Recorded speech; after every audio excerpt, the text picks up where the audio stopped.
मित्रों, आज हम बात करते हैं सार्वभौमिक मानव मूल्यों पर। Universal human value. 1947 में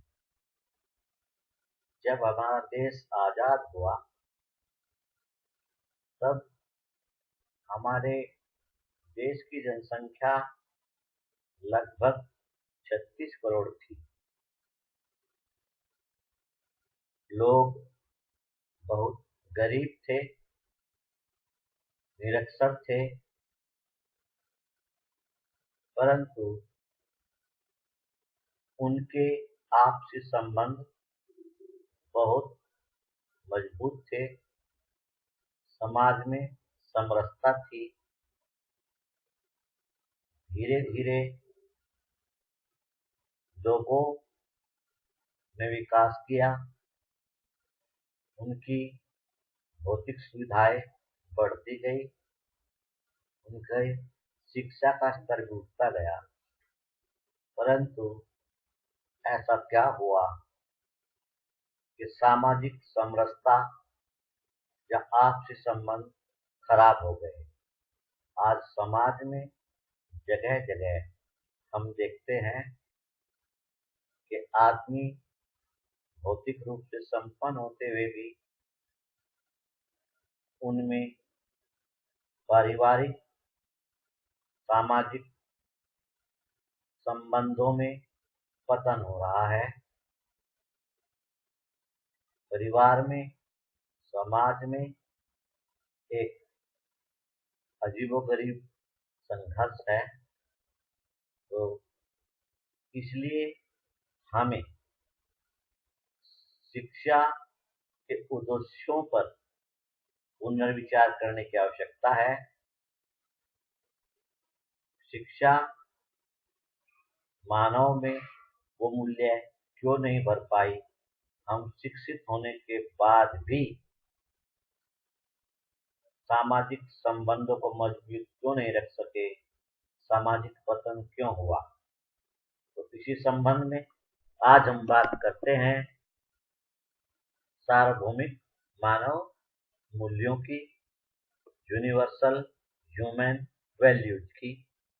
सबसे पहले हम बात करते हैं मूल्य शिक्षा का परिचय।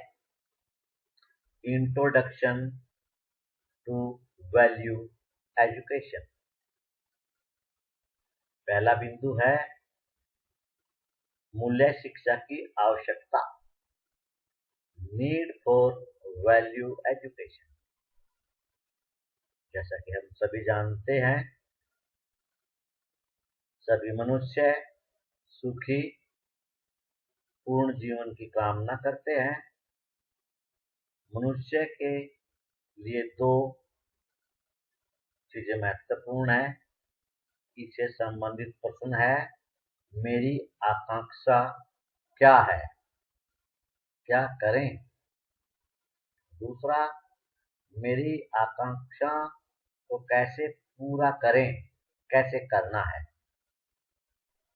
शिक्षा का उद्देश्य आकांक्षाओं पर स्पष्टता के विकास को सुगम और इसे साकार करने की पर्याप्त क्षमता बनाना है। अर्थात शिक्षा का उद्देश्य है हम आकांक्षाओं पर स्पष्टता से विकास को सुगम और इसे साकार करने का पर्याप्त क्षमता उत्पन्न करें। इसके लिए यह समझना जरूरी है कि सुखी, संपन्न और सफल जीवन क्या है। वास्तव में मनुष्य के लिए मूल्यवान क्या है? एक इंसान के रूप में हमारा उद्देश्य क्या है? मानव आकांक्षा को समझना या मनुष्य के लिए वास्तव में जो मूल्यवान है वह है मूल्य क्षेत्र, वैल्यू डोमेन। वह विषय जो हमें समझने में सक्षम बनाता है, वह क्षेत्र जो हमें समझने में सक्षम बनाता है, उस क्षेत्र को ही हम मूल्य शिक्षा या वैल्यू एजुकेशन कहते हैं या कहा जाता है। मूल्य शिक्षा हमें हमारी आकांक्षाओं को समझने और कल्पना करने में सक्षम बनाता है या बनाती है। पूर्ण जीवन के लिए हमारे लक्ष्य और उनकी पूर्ति की दिशा को इंगित करता है। इन मुद्दों के संबंध में यह हमारे भ्रमों और अंतर विरोधों को दूर करने में भी मदद करता है। उस अर्थ में मूल्य शिक्षा क्या करना है जैसे मुद्दों को संबोधित करती है। हमारी आकांक्षाओं अर्थात एस्पिरेशंस को साकार करने के लिए कौशल अर्थात स्किल सीखना भी आवश्यक है। यह कौशल क्षेत्र है अर्थात स्किल डोमेन है, विषय जो हमें कौशल सिखाने में सक्षम बनाता है उसे कौशल विकास या स्किल डेवलपमेंट कहा जाता है। यह हमें विज्ञान सीखने में सक्षम बनाता है, हमारी आकांक्षाओं को पूर्ण करने के लिए प्रौद्योगिकी, प्रबंधन और अन्य कौशल के लिए सक्षम करता है। उस अर्थ में कौशल विकास अर्थात स्किल डेवलपमेंट कैसे करें से संबंधित मुद्दे संबोधित करता है। मूल्य अर्थात वैल्यू और कौशल स्किल साथ साथ चलते हैं। तो खाली मूल्य हो स्किल ना हो तो भी काम नहीं चलेगा, और खाली स्किल हो जाए और हमारे मूल्य ना हो, हमारी कोई नैतिकता ना हो तो भी अच्छा नहीं। मूल्यों अर्थात नैतिक वैल्यू और कौशल दोनों की आवश्यकता है। दोनों के बीच एक पूरकता जरूरी है, दोनों के बीच एक संतुलन जरूरी है। एक ना हो एक हो तो उचित नहीं है। प्राथमिक मूल्य है अर्थात नैतिकता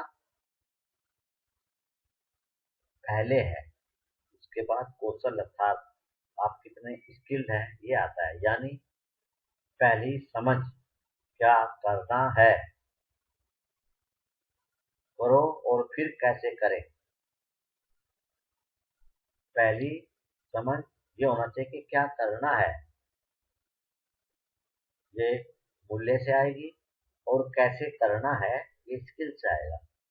तो पहले हमें ये सोचना होगा कि हमें करना क्या है, फिर हम ये सोचेंगे कि कैसे करें। के लिए कौशल विकसित करना, और निश्चित रूप से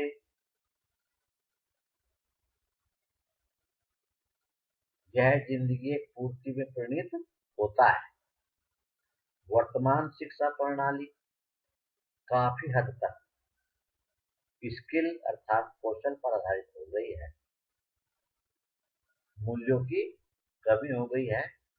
वर्तमान शिक्षा प्रणाली नैतिकता पर बल नहीं देती, केवल आपके स्किल होने पर बल देती है, जबकि केवल स्किल होना और मूल्य ना होना उचित नहीं है। कौशल विकसित करने के लिए प्रमुख मूल्य के आधार बिना विज्ञान और प्रौद्योगिकी पर जोर दिया जाता है। तो आजकल की शिक्षा प्रणाली है वो नैतिक मूल्यों को छोड़कर केवल साइंस और टेक्नोलॉजी पर जोर दे रही है।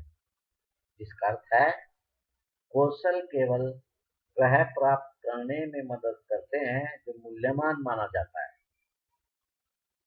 कौशल का काम जो हमें मूल्यवान लगे उसे प्राप्त करने में मदद करना है। परंतु वास्तव में क्या है मूल्यवान?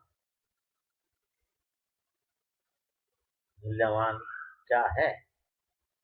चर्चा करने का तरीका प्रदान करना विज्ञान और प्रौद्योगिकी के दायरे में नहीं है।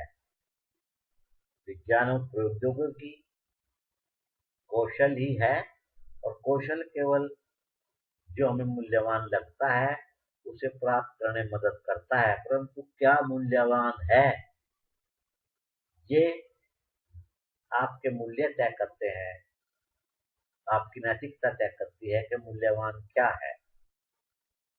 विज्ञान और प्रौद्योगिकी ऐसा तय नहीं कर सकते।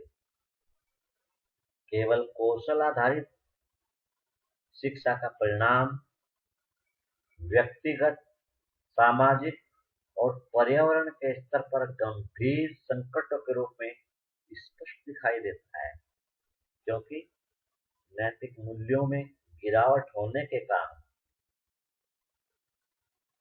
गंभीर संकट उत्पन्न हो रहे हैं।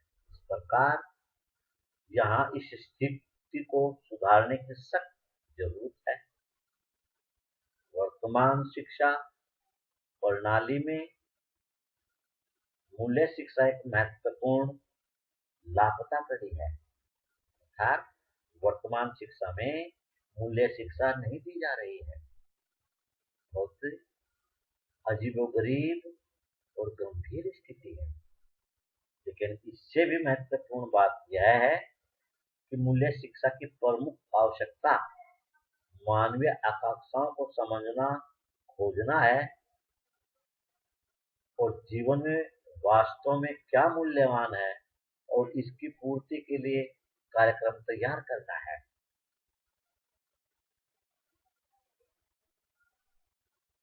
अगला बिंदु हम बात करते हैं मूल्य शिक्षा के लिए दिशा निर्देश, गाइडलाइंस फॉर वैल्यू एजुकेशन।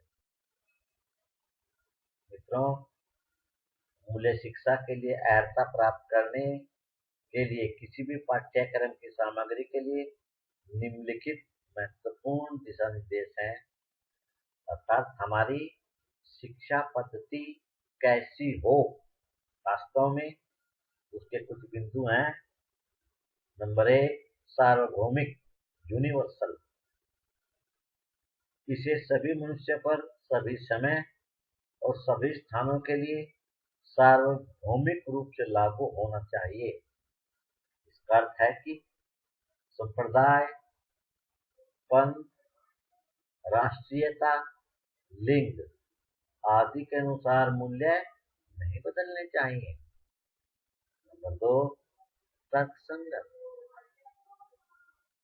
इसमें तर्क के लिए अपील करना हो और हठधर्मिता या अंधविश्वास पर आधारित न हो। हमारी शिक्षा पद्धति में तर्क के लिए जगह होनी चाहिए और शिक्षा पद्धति हठधर्मिता या अंधविश्वास पर आधारित नहीं होनी चाहिए। इससे संबंधित प्रश्नों को संबोधित करने के लिए खुला होना चाहिए, अर्थात अगर कोई प्रश्न उठता है तो उस पर खुली चर्चा होनी चाहिए। क्या करें और क्या न करें या उपदेशों का समूह नहीं होना चाहिए, अर्थात पुरानी अंधविश्वासों के आधार पर यह क्या करें या क्या न करें या उपदेश का समूह नहीं हो सकता। ये तर्कों पर आधारित होना चाहिए। इसमें विरोध में उठे प्रश्नों को भी संबोधित अर्थात उनका उत्तर देने की,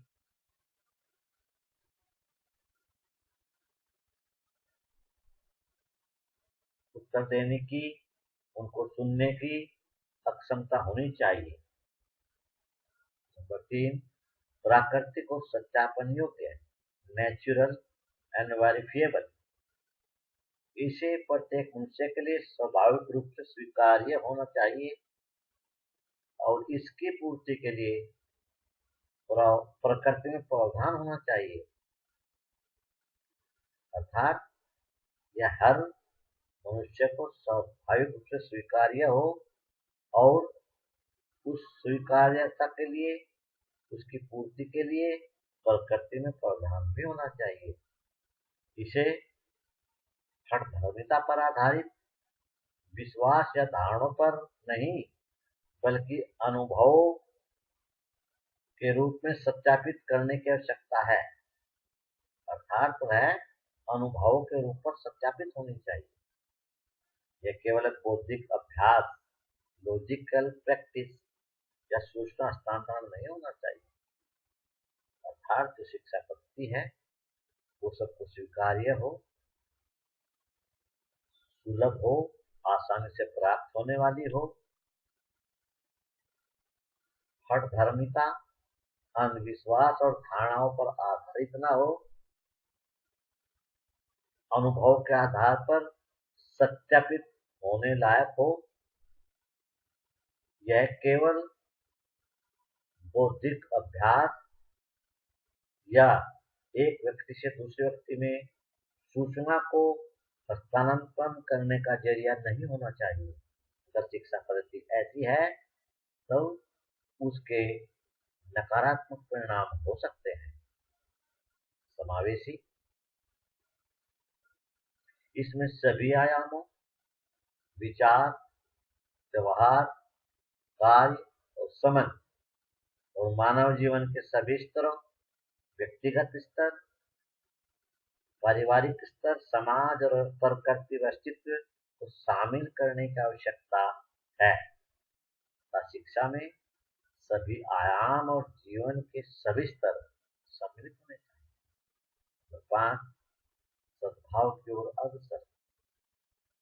इसके द्वारा अंततः व्यक्ति के भीतर, मानव जाति के बीच, जीव जंतु, पूरी प्रकृति के साथ सद्भाव बढ़ाना देने की आवश्यकता है। अर्थात हमारी शिक्षा मूल्य ऐसे होने चाहिए जो व्यक्ति के भीतर, मानव जाति के बीच, जीव जंतुओं और पूरी प्रकृति के साथ सद्भाव को बढ़ावा देने वाली हो। मूल्य शिक्षा की पाठ्य वस्तु, कंटेंट ऑफ वैल्यू एजुकेशन। एक इकाई का मूल्य उस बड़े क्रम में उसकी भागीदारी है। किसी भी इकाई का मूल्य किसी बड़े क्रम में जिसका वो हिस्सा है उसमें उसकी भागीदारी से है। मूल्य का संबंध इकाई की बड़े क्रम में भागीदारी से है। जिस प्रकार चाक एक इकाई है, कक्षा इस इकाई के लिए बड़ा क्रम है।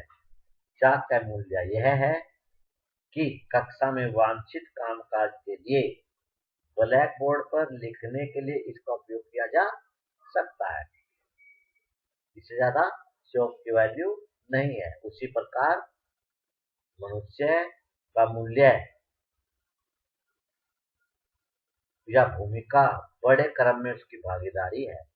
जैसे किसी के साथ रहने में मेरी भूमिका दूसरे इंसान को रिश्ते में सम्मान की भावना सुनिश्चित करना है। दिलचस्प बात यह है कि मेरी भूमिका को पूरा करने में मुझे भी खुशी महसूस होती है और यह दूसरे के लिए भी कर्तव्य पूरा कर रहा है। यह मूल्य समझने योग्य है, विचार करने योग्य है, जीने योग्य है। इंसान की कीमत है बड़े क्रम में, यानी संपूर्ण प्रकृति या अस्तित्व में आपसी पूर्ति सुनिश्चित करे, लेकिन खुद अपने भीतर से शुरू करे। फिर आप देखेंगे कि आप अपने परिवार और समाज में विस्तार कर रहे हैं। इसलिए मानव मूल्य को समझने के लिए हमें मानवीय वास्तविकता के साथ साथ संपूर्ण प्रकृति और अस्तित्व, उसमें जो कुछ भी है जो एक बड़े क्रम का गठन करता है, उसका अध्ययन करने की आवश्यकता है। हमें चीजों को जैसी वो हैं वैसे ही तलाशने और समझने की जरूरत है, ताकि हम उनके साथ अपनी भागीदारी की पहचान कर सकें और उसे पूरा कर सकें। इसका मतलब है कि अध्ययन की पाठ्यवस्तु या दायरा सर्वव्यापी होना चाहिए, अर्थात इसे मानव के सभी आयामों, विचार, व्यवहार, कार्य और प्राप्ति शामिल है। इसमें मानव जीवन के सभी स्तरों, व्यक्तिगत, परिवार, समाज, प्रकृति अस्तित्व को शामिल करना है। तदनुसार मूल्य शिक्षा की पाठ्यवस्तु को मनुष्य, मानव आकांक्षाओं, खुशी को समझना होगा। मानव जीवन के लक्ष्य को व्यापक रूप से समझें, प्रकृति में अन्य संस्थाओं को समझें, सहज अंतर संबंधों को समझें, प्रकृति या अस्तित्व में सामंजस्य बनाएं और अंत में मनुष्य की इस प्रकृति और अस्तित्व में भूमिका को समझना होगा। निरंतर खुशी और समृद्धि बुनियादी मानवीय आकांक्षाएं, अर्थात हर मानव बुनियादी रूप से निरंतर खुशी और समृद्धि चाहता है। हम जो कुछ भी सोचते हैं, जो कुछ भी करते हैं, वह किसी न किसी अंतिम अवस्था को ध्यान में रखकर ही होता है, और वह अंतिम अवस्था ही हमारी मूल आकांक्षा है। आप खुद से पूछते हैं, क्या मैं खुश रहना चाहता हूँ? क्या मैं समृद्ध होना चाहता हूँ? क्या मुझे सुख और समृद्धि की निरंतरता चाहिए? उत्तर हाँ में है। खुशी और समृद्धि की निरंतरता के लिए हमारे पास एक स्वाभाविक स्वीकृति है, अर्थात ये ही हमारी बुनियादी आकांक्षाएं हैं। कौन सी?